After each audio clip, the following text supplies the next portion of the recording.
always fuck up, don't it? Oh,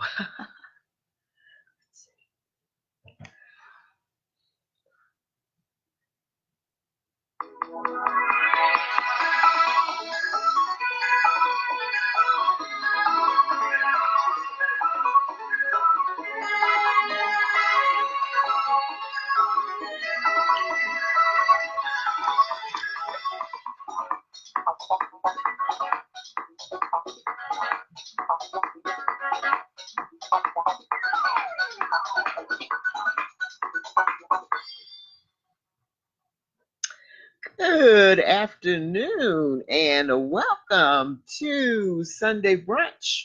I'm your host, Lynda D. Brown, and I tell you, I don't even think that was my promo that I wanted to use, but you know what? That's fine. We have a lot of stuff that I want to cover tonight. So let's get back to where we are so you guys can actually see me here since we really are on Facebook. So we've got some pretty good topics. I just want to tell you that today's show is sponsored by Spoken Word Press Publishing and LBD Investment Publishing. You can get those Invisible Enemy series and Powerful Prayer to Protect and Bless Your Family on Amazon.com. You can also go to our website, One Nation Network TV.com, and also order there. You can also order, believe it or not, on my Sunday Brunch page. So it's available for you to do it there. You can also get a copy of the LBD Investments book, which is Beginner's Guide to investing in Canadian and U.S. pot stocks. But I tell you guys, these prices are going up. I've already made money just with the stuff that when they were penny stocks back when I first did the book in 2017. I was actually paying like what, $3-4 a share, $5 or $6 a share. These things are now $80 a share, $90 a share. So look what you're missing out on. Okay, bear with me. I'm going to try to still get together and do a presentation on how to actually set that up. But it's a lot of things that's going on. 2019, like I said, just came in like a bandit with the weather and the different things that are going on. I really hope that a lot of you guys are kind of paying attention to some of the things that we're seeing here. But I tell you what, I want to go ahead and start today's show. We've got a lot of topics we want to talk about. In 2016, the Most High put it on my heart to do a video and to also do what I called I did a online prayer. I tried to do what we call a corporate prayer in 2016 to pray for our nation, because the Most High actually put it on my heart that we were going to be looking at some serious racism. And just so you guys know, I'm not just saying this just so you think I'm just saying it. I'm going to actually show you the video, and we're going to go from there. Okay. So here is what I did back in July the 23rd of 2016.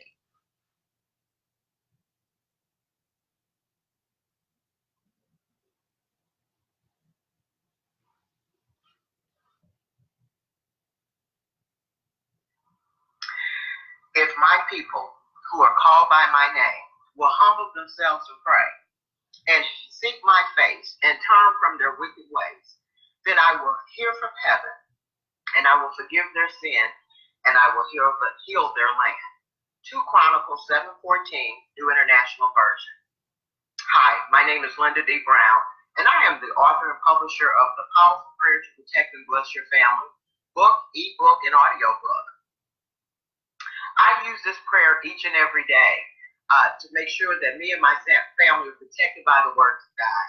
I would like to invite you to join me on Saturday, the July 23rd, next Saturday, at 2 p.m. on my Powerful Prayer to Protect and Bless Your Family Facebook fan page so that we can actually do a corporate prayer by all of us coming together at 2:15. I want to give people enough time to get logged on. I'm going to download upload actually the prayer itself on the page probably tomorrow, and also create the event on my Facebook event, so that you guys can join with me, so that we can take back this country from the craziness that's going on. Come on now. God gave us, as believers, authority and dominion over everything in the earth. And life and death are in the power of the tongue. So it's our job to start speaking God's word over this universe. Because if not, things are going to go from bad to worse. And guys, what we're dealing with is not a legal problem. Police can't solve it. Our government can't solve it. Our jails aren't solving it. This is a spiritual battle that we're in. The devil knows that his time is short. I want to remind you what it says in Revelation 12:12, because I've been saying this really since I know for a while that I really believe with everything in me is God has been revealing things that have been hidden for so long to us.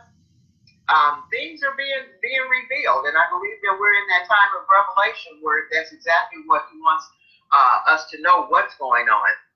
And in Revelation 12:12 it states, "Therefore rejoice, you heavens, and you who dwell in them. But woe to the earth and the sea, because the devil has gone down to you. He is filled with fury because he knows that his time is short." And those of us that know that the devil, just like I mentioned in my book, he just prowls around looking to see who he can devour. And guys, he's devouring, brothers and sisters, he's devouring more and more of us each day. It's time for us to put a stop to it.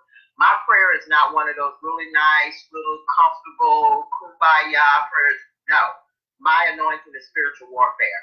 My prayer is, devil, in your face. We know who we are. We're not taking it anymore, and you have got to go. So if you would like to be a part of this, just make sure you sign on to my Facebook event that I'm going to post, and then just log on Saturday the 23rd so that we can go ahead and do this. And now I'd like to send a shout out to all my Powerful Prayer to Protect and Bless Facebook fans. You guys are awesome. Every day I have new people coming to the page, searching for information. If you have a prayer request, please leave it. I love to pray over you and your family. God has been so great and wonderful in my life that I've got to give back. So I'm hoping to start doing live events at least once a month. Okay, so we'll see how this first one goes. Well, that's it for today. I hope each and every one of you go out. As a matter of fact, I'd like to leave this with you. I decree and declare that me and my family are always in the right place at the right time and never in the wrong place at the wrong time. Now, I got that from one of my partners, Dr. Jerry Savelle. I love him. I listen to him all the time. Anybody that knows me knows when you get in my car, that's what you're going to be listening to. When I have my iPod on, that's what I'm listening to. And he said that, and that makes so much sense. I started incorporating that along with the other information that I have in my prayer. And you're going to love this prayer. It's awesome. Not only does it protect you, but it blesses you, because if you're familiar with the prayer of Jabez, guess what? It's in there, guys. Okay, we ask God to enlarge our territory that he truly has with me. And he is no respecter of persons. So if he'll do it for me, we know he'll do it for you. All right, guys, go out there and have a blessed Wednesday. Praise God. Amen. All right. So that was something that I did in 2016. Very proud of. Unfortunately, as you can see, however, my question today is racism in America 2019. Is it getting better or worse? So are you familiar with the author Michael Eric Dyson? Here's a video where he talks about a sermon to white America as we talk about what's going on in this current climate. So this is thanks to RT magazine. I think this is RT's YouTube channel. No, the Big Picture RT, yeah. All right, so we give them thanks for using their video. And if you don't subscribe to RT, I suggest you do. Elected our first black president, and there was a general sense among some people that the nation was finally turning a corner away from our brutal apartheid past. Flash forward to now, and we have a KKK sympathizer as Attorney General. Neo-Nazis are on the march all over the country, and Donald Trump, the king of the birthers, is our president. How did this happen? It happened, my next guest argues, because white people have never come to grips with the myths they've created about themselves, the country they live in, for the people of color with whom they share this country. With me now is Michael Eric Dyson, professor of sociology at Georgetown University, contributing writer to the New York Times, and author of the absolute must-read new book, Tears We Cannot Stop, A Sermon to White America. Michael Eric Dyson, it is such an honor and a pleasure to have you with us tonight. It's my honor to be here, my friend. This is, I could not put this book down. I'm familiar with the content of it, right?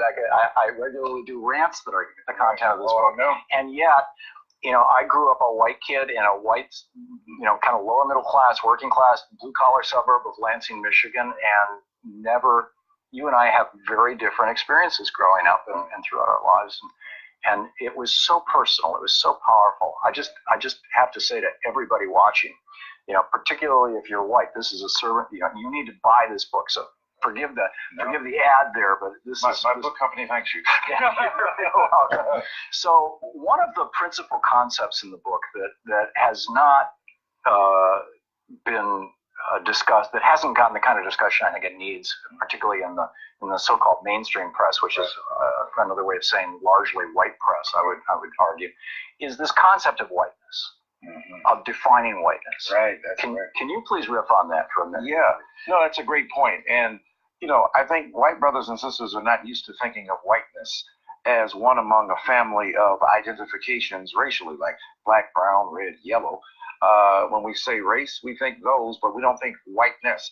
Like men think gender, women. We never think men, masculinity.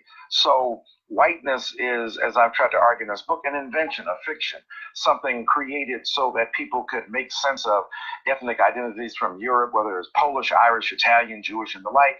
And when they come to America, in the if you will, crucible of race, pulverizing ethnic particularity and remaking it as something that is a fiction called whiteness. People are not born white. They're born as human beings. They're born with different characteristics.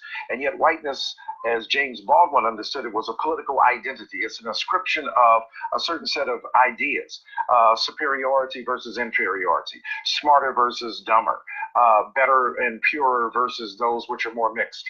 So when whiteness comes into being, it comes into being as a result of trying to justify and legitimate a certain relationship of power to subordinate peoples and to alternative countries and lifestyles outside of the mainstream of what was then, became known as the United States of America, and before that in part of this broader hemisphere.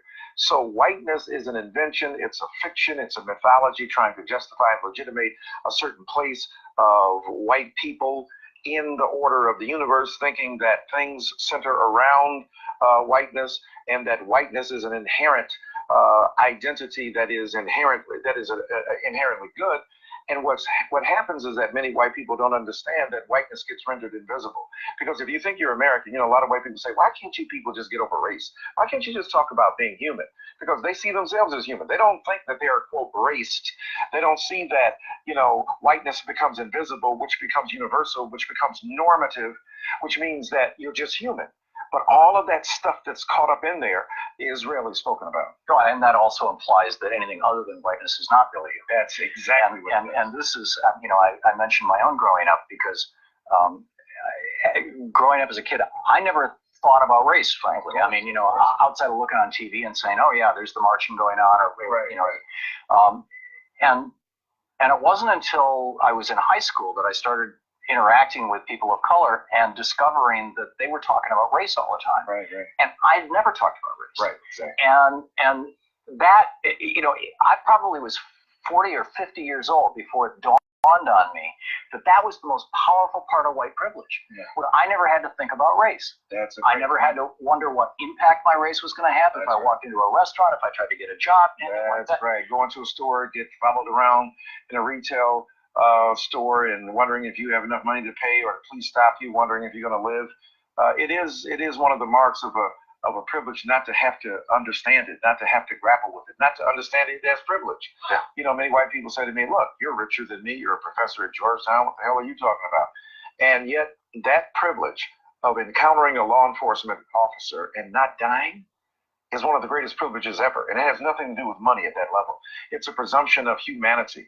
I was outside of an eatery in Washington, D.C., and a young kid was arguing with the police, cussing him out. And I said to myself, oh my God, they're going to shoot him. And then I said, well, no, they're not really going to shoot him. He's a young white kid. And the police say the following, son, it's clear that you're inebriated. You need to go home and sleep it off. I was like, wow, could we get that? Could we get that presumption of humanity? And many white people don't understand that that is a kind of presumptuousness, a presumption about humanity, a presumption about you're not out to hurt me. You could be my kid. You could be my cousin. You could be my uncle. That we don't get extended to us as people of color. And that kind of privilege is deeply ingrained and entrenched. You know, they say somebody who's born on third base and thinks he hit a double, triple, you know, Donald Trump-like. So the reality is that I think we're not asked to think about it. And your point is poignant earlier. Many white brothers and sisters don't have to think about race. Their lives don't depend on it. You know, Fannie Lou Hamer, the civil rights leader, said, you know, the mistake white people made is that they put us behind them, and therefore, for our survival's sake, we have to understand what whiteness was about. When white people are mad or not mad, will they give us a raise or not? Are they going to be mean to our children or not? We have to master the mechanics of whiteness in relationship to our culture. But many white brothers and sisters have not had to do the same thing in reverse. Like, your survival doesn't depend upon knowing us.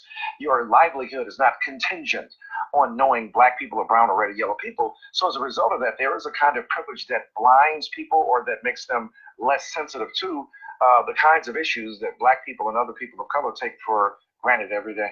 Yeah, and one of the is a remarkable collection of stories in your book. In particular, the stories of your first encounter with the police, several of your children's encounters with the police. I was impressed, struck, I'm not sure what the right word is, by how visceral, how real, you know, the brilliance of your storytelling. I mean, you're a genuinely brilliant writer, but also the experiences. Do you want to speak to that? It's a sermon to white America. What would you say to white America about the experience in your own life?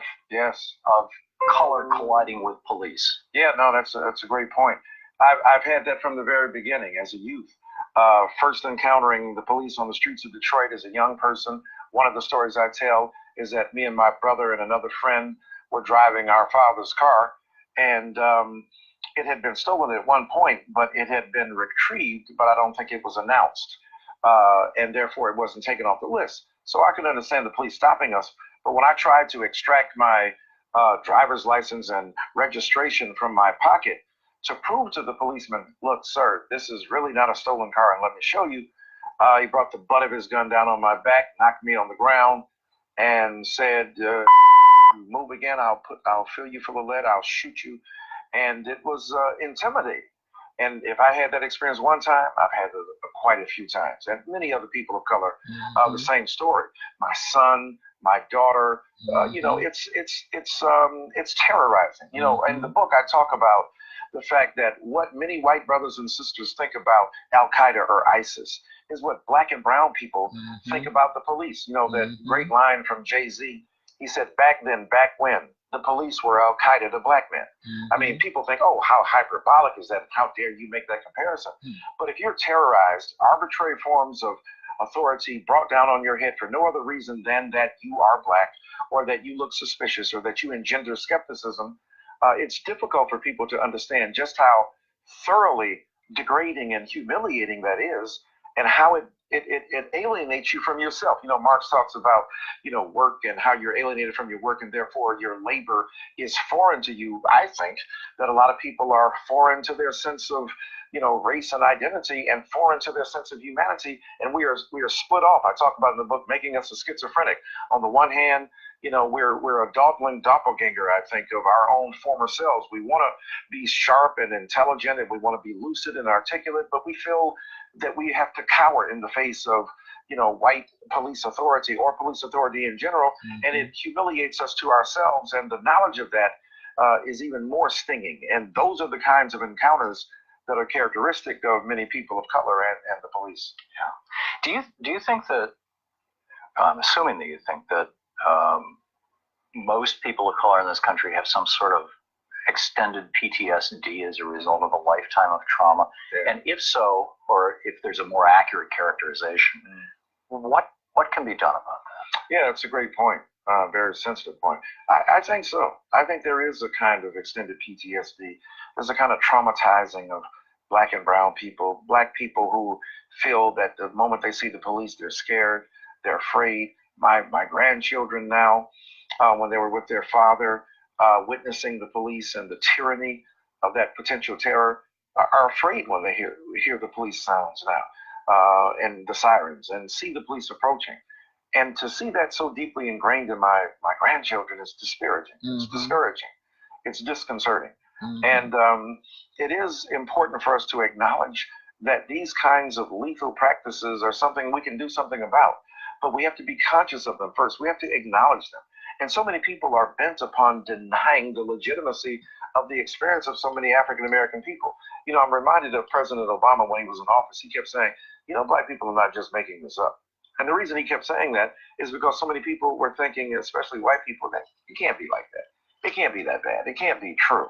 You must be doing something. You must have spoken, you know, harshly to the police or something. They just can't believe that this kind of brutalizing, ritualized terror would be brought down. So yes, there's a kind of psychic distortion and trauma that is endured by people of color. Yeah, and I was writing an article over the weekend and ended up reading Michael Brown and Sandra Bland's Wikipedia pages.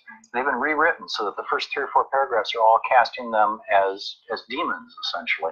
We have about 30 seconds left. The demonization of Black America, is that? It's real. I mean, it's one of the most devastating consequences of an unconscious whiteness and the privilege it takes not to hurt or harm itself or demonize itself, but to cast aspersions on the character of people of color, especially Black people, is an extension of a certain logic of whiteness that really has to be unmasked. Yeah, and dealt with in a very real way. Michael, Eric, thank you. It's an honor to have you. Thank you, sir. It's great to see you.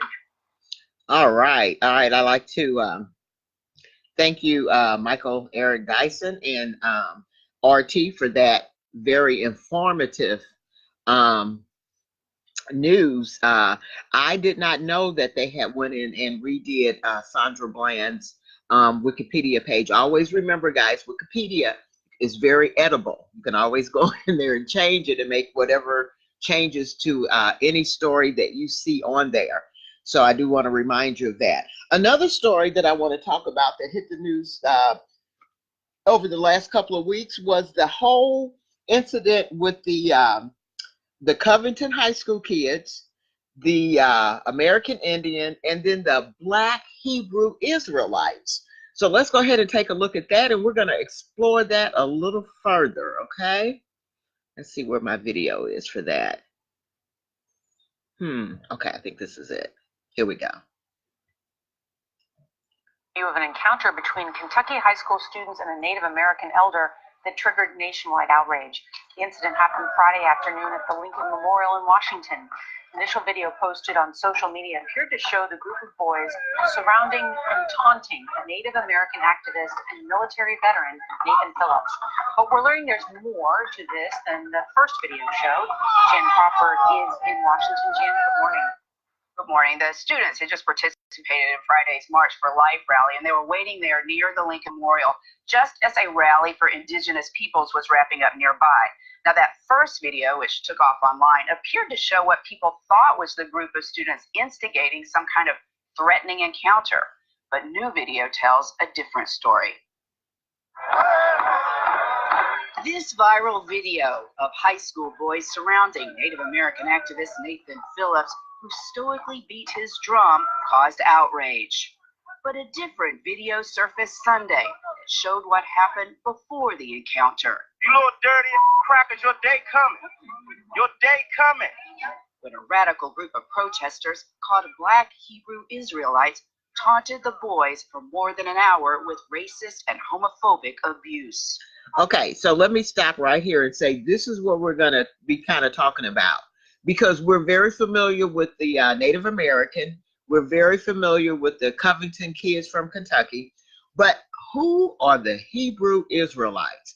Now, I'm going to be real honest with you guys. If you ever encounter these guys, go in the opposite direction. They're very abusive, they're very racist, they're very nasty, and this is not of God. The sad thing is they're giving you some information that you need to know. It's just the way that they deliver. And you know, I'm known for saying that's why I'm very careful when I share something with people, because sometimes you cannot receive the message if you cannot receive the messenger. These guys, to me, are extremely bad messengers for the information that I'm going to be sharing with you after we finish this. But I just want to give you just a little brief intro into who the Hebrew Israelites are that the world wants you to see. Okay, they want you to see this nonsense here. Okay, A bunch of child molested. You could hear the black Hebrew Israelites shouting things. Racist things at the white people. And They the were white shouting people, racist things. and the white people were shouting racist things back at the black Hebrews. Phillips couldn't be specific about what the boys shouted, and so far, no video evidence has emerged supporting his claims. okay, so I got to stop there. So, mainstream media, he was there. He's telling her what went on, but since it doesn't fit their narrative that the white boys were actually the ones being harassed and verbally abused, they just basically negated what he said, as she mentioned here. There was no proof. Okay. Drum was hitting the drum. It was a call to prayer. I'll put myself in prayer. And it was Phillips who approached the boys, not as it first appeared, the other way around. He walked among the group as they appeared to chant to his drum beats. Phillips said he believed he had to do something to protect the Black Israelites group from the boys, some of whom wore Make America Great Again hats.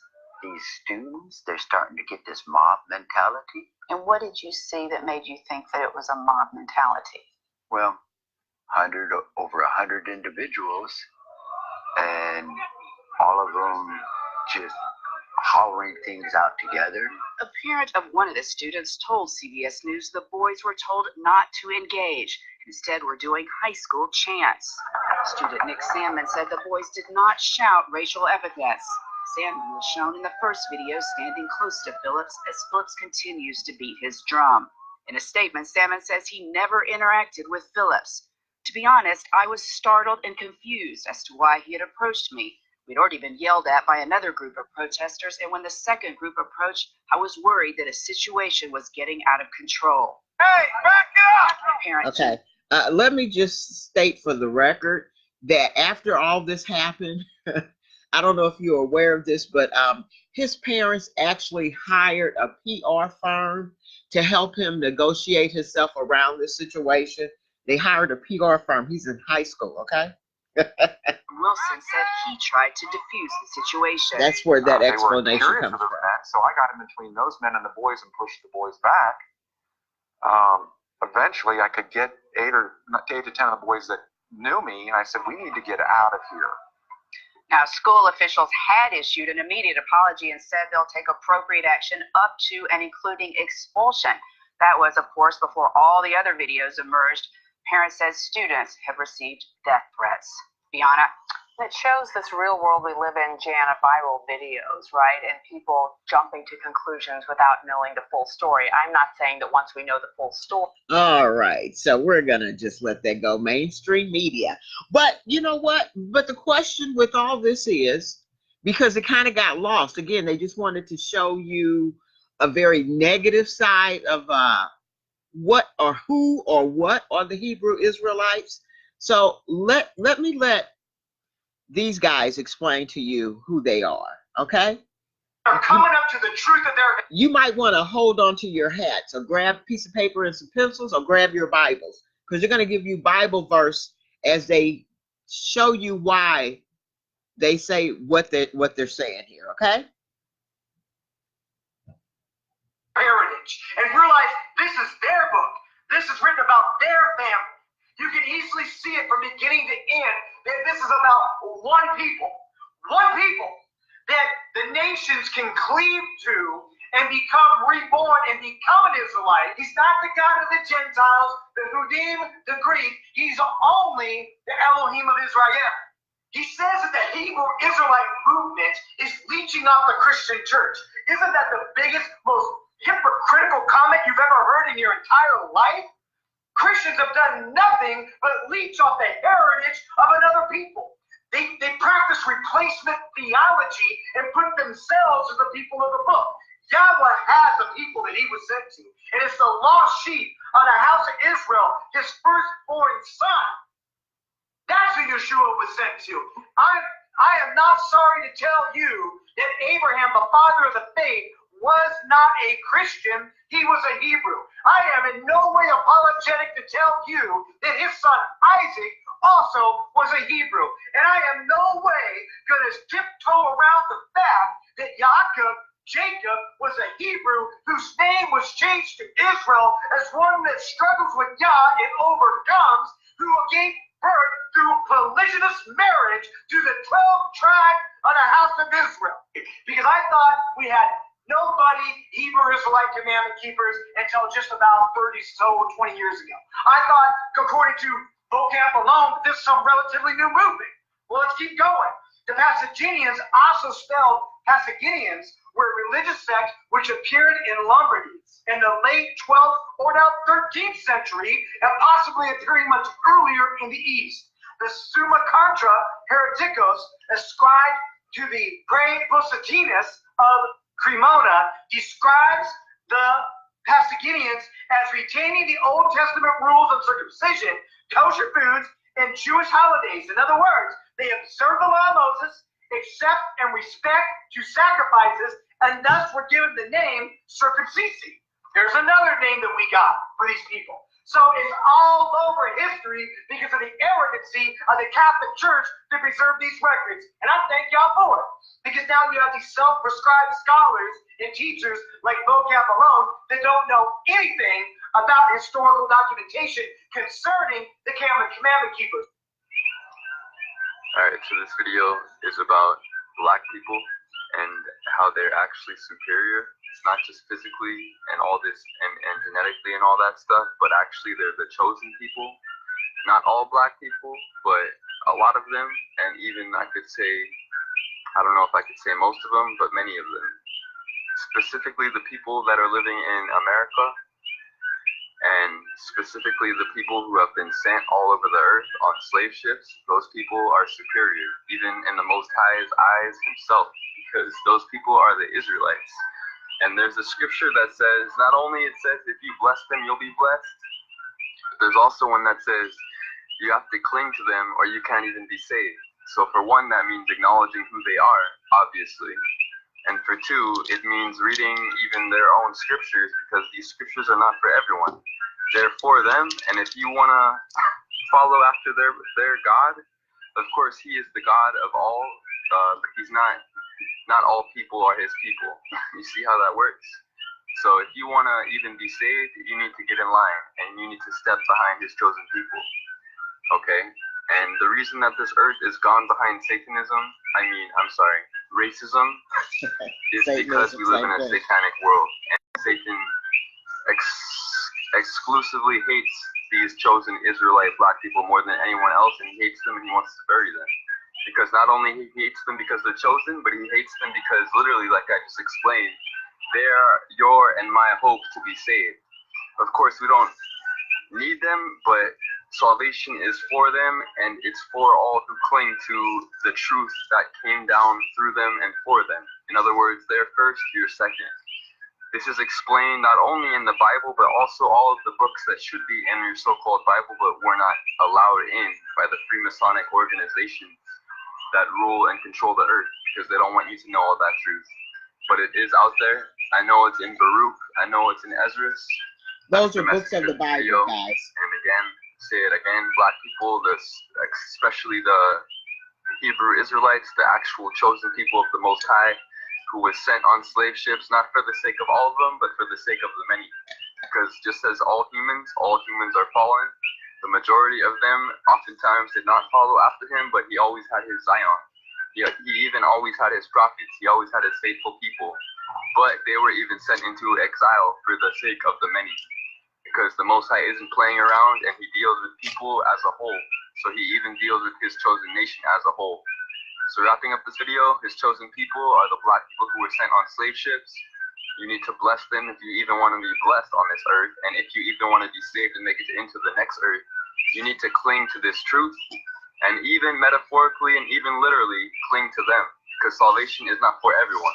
The Messiah himself said he came for the lost sheep of the house of Israel. That's a specific people. That's not everyone. That's not you or me. For most of you people watching this video.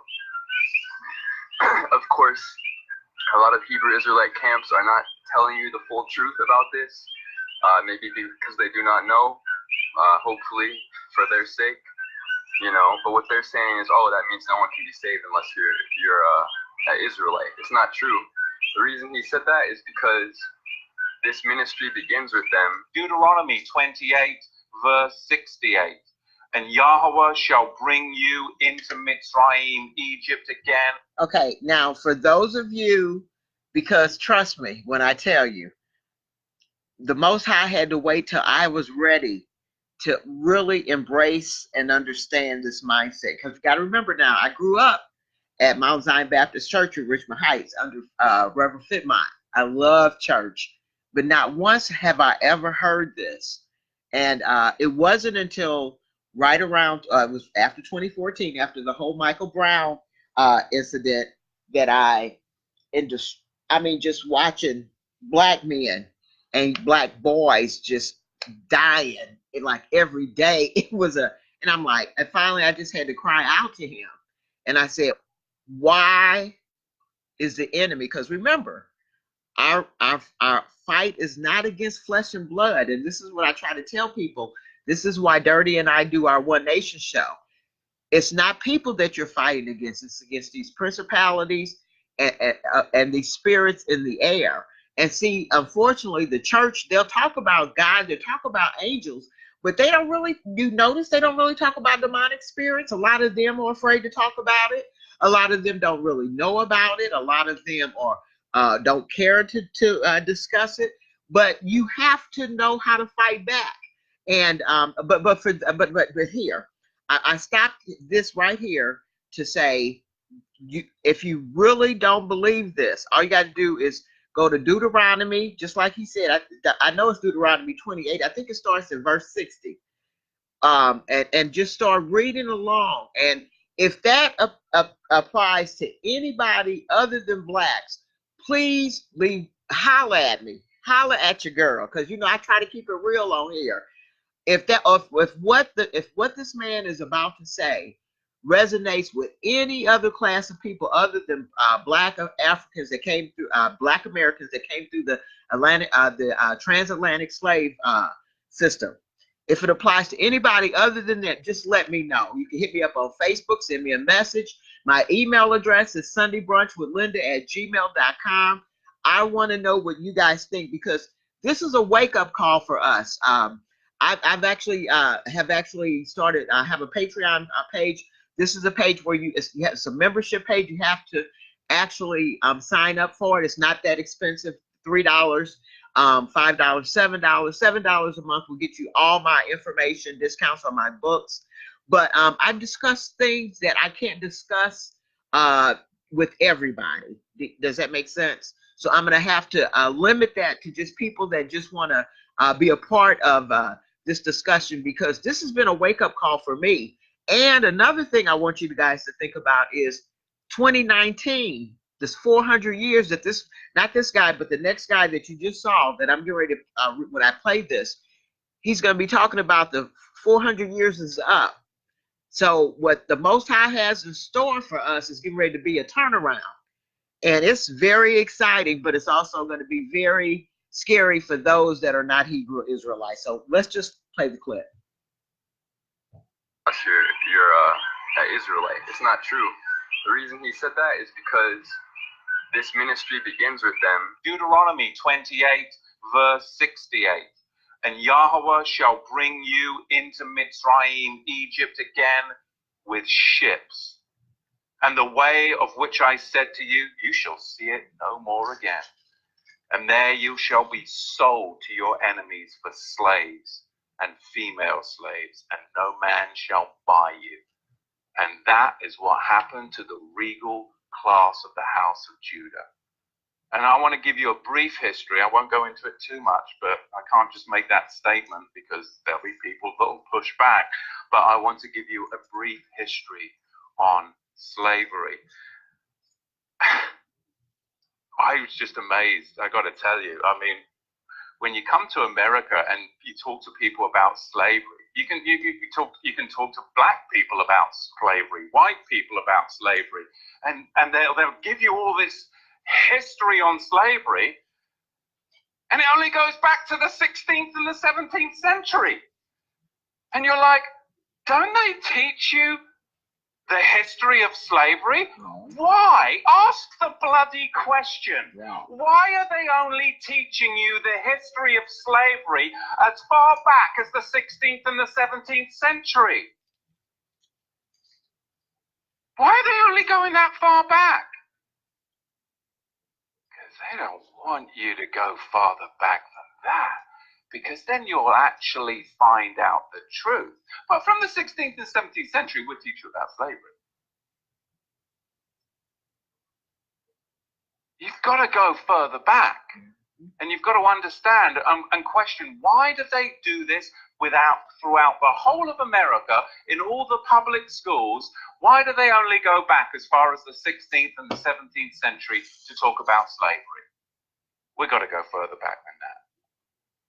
Because Islam designed infernal slavery. And then the Ashkenazi Khazars, those who say they are Jews and are not, are the ones that marketed it. And the regal Negro nomads, exiled from the kingdom of Judah, were the main recipients of it at the hands of the indigenous black Africans. Because you've got to understand, the regal class of the house of Judah came down from Israel, and they came into the land of the black Africans. And the black Africans resented the regal class of the house of Judah in their land, because they had laws, they had customs, they had civility, and they were a regal class of Negro that came down into Africa. And later on, it was the Ashkenazi, the Islamic slave traders as well, that then worked together with the indigenous black Africans to enslave the regal house of Judah. This is what we've got to understand, but you've got to go back before the 16th century to understand the roots of it. So we're going to see, as we dig into this, where this slavery came from, because it was really a system that was very, very well crafted. There was Islamic masters, and there were white Ashkenazi Khazar ship owners. There were the buyers and the sellers. And they're not going to fill you in on all of this, but really you've got a four-tier system. Number one, you have the Negro nomads that were exiled from the kingdom of Judah. Number two, you had indigenous black African hunters that resented the regal Negro nomads that had come into their territory with their own customs. Now I want to stop here and make a distinction that, again, I know that a lot of the churches don't really talk about. But if you go back to Genesis, when it talked about Noah and his three sons, remember, let's see, you had Japheth, Shemite, and Cush. And then his son Cush was a curse was put on his son Canaan, where it was told that he would actually, and Cush was actually what we call a Hamite, or the African people, because, and if you go to your strong concordance and look up Hamites, it will tell you that the Egyptians or the Africans were different from the Hebrew Israelites, and this is what he's telling you here. So those are Hamites that he's referring to, that actually did realize that these were black, the tribe of Judah. And I'm so excited because now we know that we are the tribe of Judah. Here's what's exciting to me, that I think that means that we are part of that 144,000 witnesses that will definitely be here to see his return, the return of the Most High. Woo-hoo.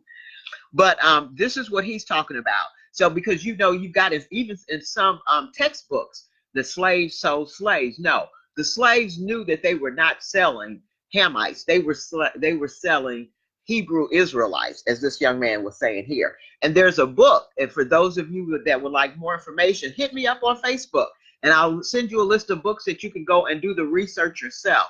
Because a lot of our history has been hidden from us, it's been changed. Why do you think we were the only people that were told that we could not learn how to read and write?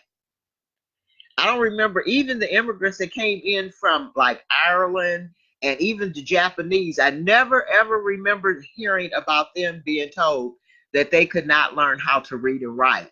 They did that to us because they knew once we started reading and doing our research, we were going to find out who we really are. Okay. Now we're at it's time to wake up because things are changing. The 400 years, I think, officially ends August of 2019 this year, where the 400 years are up. We came over here in August of 1619. As he said, the 16th century. Why do they only talk about that? You notice that you have to wait until you've grown. You don't hear any of this in school. I hate to keep preaching, but I didn't find out a lot of this stuff just about just being black until I went to college and took a black literature course, you know. And then thank God, see, that's why you got to have that relationship with the Most High. When he moved me to the St. Louis Public Library, where I took a drastic cut in pay, but I had access to everything, and I had a crazy supervisor, but she was a black African history historian, and she was really knowledgeable. So what knowledge I could pick up from that nut job I did, and the other stuff I just kind of left alone. But we got to do our homework, guys, because our whole history has to be rewritten. And with me being an author, you know I'm down, right? Okay, let's continue. Their own laws that were different and would not assimilate into their tribal culture. They were their own tribe. They were the regal house of Judah. Number three, you had Islamic trappers that worked with the indigenous black Africans to trap the regal Negro house of Judah. Right. And then you had them sell them to the Okay, let me stop there and say, for those of you that continue to call yourselves Islamists or whatever, they also sold Hebrew Israelites, knowing who they were. Okay, so that you might want to do your homework. I'm telling you guys, seriously. Ashkenazi ship merchants, along with many Portuguese and British Ashkenazi. Oh, it is a blessing to know the truth. Because now when I call upon the name of Yeshua, I know those demons are going to run. I know my circumstances are going to change. Because that is the name that is above every other name. That name is Yeshua. So thank you for tuning in. Thank you for taking this long time to be with me and rejoice with me. I hope is what you're doing. Rejoicing that the truth of Yeshua and Yah and you as his people, it's true. And I know you've known it. And I know that it's sometimes it's like, why do people believe me as a white man? But some of that is because of what's been ingrained in your minds as well, to doubt each other. Mm-hmm. So I'm not this great man. Did you hear that? How true? I'm going to go back and play that. How true is that? We don't believe and trust each other. And I hate to say it, that's why I pulled this one up, because I know that more of you would believe it coming from them than you would coming from me. Even those of you that look like me. I love you, but that's the truth. You know, I keeps it real. You've known it. And I know that it's sometimes it's like, why do people believe me as a white man? But some of that is because of what's been ingrained in your minds as well, to doubt each other. See, to doubt each other. So I'm not this great man, but I'm just a man coming from the people that have taught you lies, coming from the people that has degraded you, coming from the group of people that has lied to you and created this false and even put in your own minds to doubt each other. I'm coming to say that we've done that, but the truth is you are his chosen. Yeshua and Yah are the true names of God and his Son. So thank you that I'm grafted in as a believer in Yeshua. And Okay, so I'm going to stop there for all of you churchgoers, because I know most of you guys, just like me, grew up in the church. You know how we were always told that we were the Gentiles and that we would be grafted in. The people that are sitting over in Israel right now, if you've watched this show, you've heard me say this before. Those are, go to Revelations 3:9 and 2:9, where he talks about the people that say they are Jews and that are not, and are from the synagogue of Satan. Those are fake Jews. You got to go. You got to start doing your homework, people. What if I told you everything that we've been told? Remember, there's a scripture as a young kid that used to blow me away. And I'm telling you, because I've got that type of mind. And I always tried to figure out when it says that the devil fools the whole world. So I was thinking, okay, so how does he fool the whole world? Seriously, as a kid, growing up to my teens and 20s, 30s, I've always thought about this. Okay, so some of the things I've came up with was, okay, he fooled the whole world by thinking that the devil is not true, he's not real. Or did he fool the whole world by, let's see, what was the other thing that I was going to say about the devil not being true? I had a list of them, guys. I do apologize, I didn't write them down. But those were kind of some of the things that I used to think about. Oh, about the Catholic Church.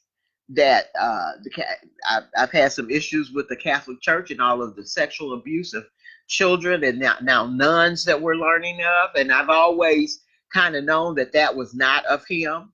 And see, when you realize that the enemy he loves to try to counterfeit what God does.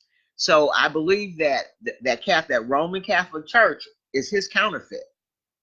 So if you of that, I suggest you come out, because in 2019, I'm not trying to be funny, we are so close to seeing him come back. Don't even get me started with what's going on in the heavenlies. Okay, y'all not ready for that. You really have to pay to get on my site for that, because that's really deep. And I'm gonna tell you something before I get back to this. What's going on in the heavenlies is lining right up with the book of Revelation. So that's basically the area that we're in, guys. We're in the end times. And we'll be in touch more and more. So the wisdom of Solomon in the Apocrypha in the 5th chapter talks about how Jacob. Now, the Apocrypha and the book of Enoch are the lost books of the Bible. I've had those collections for years. I use some of that information, some of that research in my books, Invisible Enemy series, because it goes deeper. They're right. These were books, and as you listen to all the reasons why they took the books out of the Bible, they always changed and they never made sense until you figure out who we are. Okay, then it all makes sense, because in there it tells us who we are, and it goes even further because it then talks about what's going to happen once we wake up and realize who we are and how things are going to change. But let's go ahead and let him finish. But that's what he's talking about when he says the Apocrypha is going to be amazed and confounded when they realize that the so-called black man is that chosen line. Yeah, in the 5th chapter, I'm getting ready to read some verses here. Yeah, it's going to be amazing. You aren't going to be able to comprehend it, and you're going to be in anguish and dismay and shock. How could it be that this so-called black man who's been terrorized over here for 400 years and all over the earth, really, in the 4 corners of the earth, how could it be? Let's read about it. You acknowledge who the real Israelites are. Oh, crap. I hate they went past that, because I like that. I don't like these people. Tell them what you're doing, David. Brother David. just a minister for the Lord, and these are the actual Israelites, ancient Israelites, depicted in Egypt, two walls. These are. Okay, so, and I really want to go back to this piece right here. Hold on. These are. Because you've seen this. These are the actual Israelites, ancient Israelites. Yeah. Stop right there. So you guys have seen these pictures. I know you have. Especially, I know you can't see me pointing. Especially the one right there in the center with the men. They look like they have beads on their heads. Well, you know those are locks. Those are braids and locks. As a matter of fact, it even states in the Bible with Samson that he had locks. So, yeah. And these are pictures actually from that they've actually got from Egypt, out of caverns. Look at the people. Probably Levite priests because their hair is at a certain length. Look at those black images. Locks. Look at those black images. Was that Daniel wrestling with that lion? With that black skin and woolly hair? No, I wonder if that's maybe a man like an early Christian in a Colosseum. Oh, that's David. They said he wrestled with lions. Okay. Well, hey, but look, let me ask you this. Who are the Israelites, right? You see that? The ancient Israelites are those people that were taken into slavery through Atlantic slave trade and scattered through all nations of the world. Right, okay. And where it gets interesting is, okay, in America, there was a slave. This young man was giving a talk in Israel, and when he started talking about this, they got up and walked out of the room. A lot of them did. Some stayed. A lot of the slaves, a very high percentage of them, came from Western Nigerian ports. And in America today, you see a very large movement of African Americans who say that they're the real chosen people, that they're the children of Israel, they're the Judeans. You know, so what are they just trying to create an identity for themselves because they were slaves, or is there really something here? And the answer is most likely there is something there. And most likely, maybe that they were the original Israelites, and maybe that the Jewish people today who are white, Caucasian people came in a little bit later on. It is very important that you understand who the true Hebrews are, because the end time prophecy, lots of it, surround these individuals. Right. I am a Gentile. I know exactly who I am, but it seems to be the one group of people in the world that have been, by the rest of the world, tried to be dumbed down to the fact or completely erase their history from history, is the African American people, so-called, that are scattered throughout the nations. Now, please understand that not every single black person is a true Hebrew, but it is those that are under the curse of Deuteronomy 28. And you'll be able to tell by the time that I'm done giving you this information, this video, who the true Hebrews are, and you may be one of them. Hello, everybody. This video is to show you who the true Hebrews or Jews are, or Yehudim. The people in Israel right now are not Jews. They're Khazars. Your true Druze or your true Yehudim are the so-called black person, or African American, as you like to call them sometimes. I've been reading all the comments, good and bad, and I just feel like there's a few things maybe I need to clarify, so I just wanted to do that. First of all, I wanted to let you know that I was not trying to teach in my video. I know that the women are not supposed to be teaching. I mean, the Bible says that let the women remain silent in the churches. So when you see these fake news women preachers, I really don't know how they justify that, because the Bible's pretty cut and dry. So I'm sorry if I offended anybody. I'm sorry if it came across that way. That's not what I was trying to do. All I was trying to do was just get this information that I've learned out there.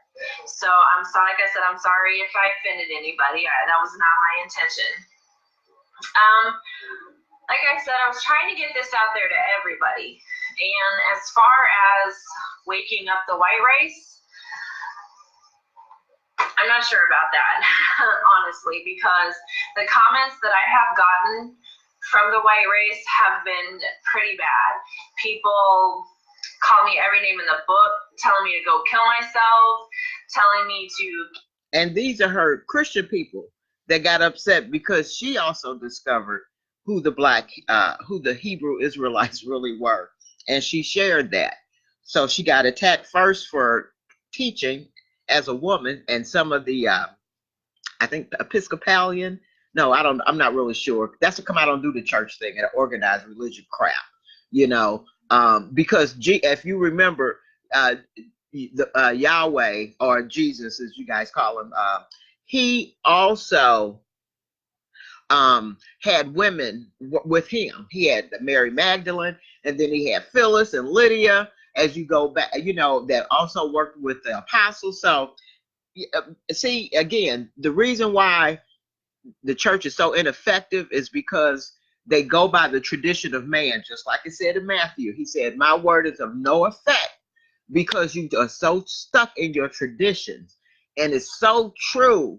Oh, it's so I just, the Most High is such a good, loving God, but you got to get in his word, and you got to know him. Now, when you hear people using the term Elohim, they've actually have turned to the Hebrew Bible and started reading from there. And because, again, just like he said, a lot of this really pertains to us. But and when she started explaining that to her white evangelical congregation or friends, it did not go over well. AIDS and die. I mean, that's just the most horrible thing that you can say to any human being. So it's kind of discouraging, actually, because I cannot be the only white person on the face of this earth that feels this way. I mean, there's got to be somebody else out there.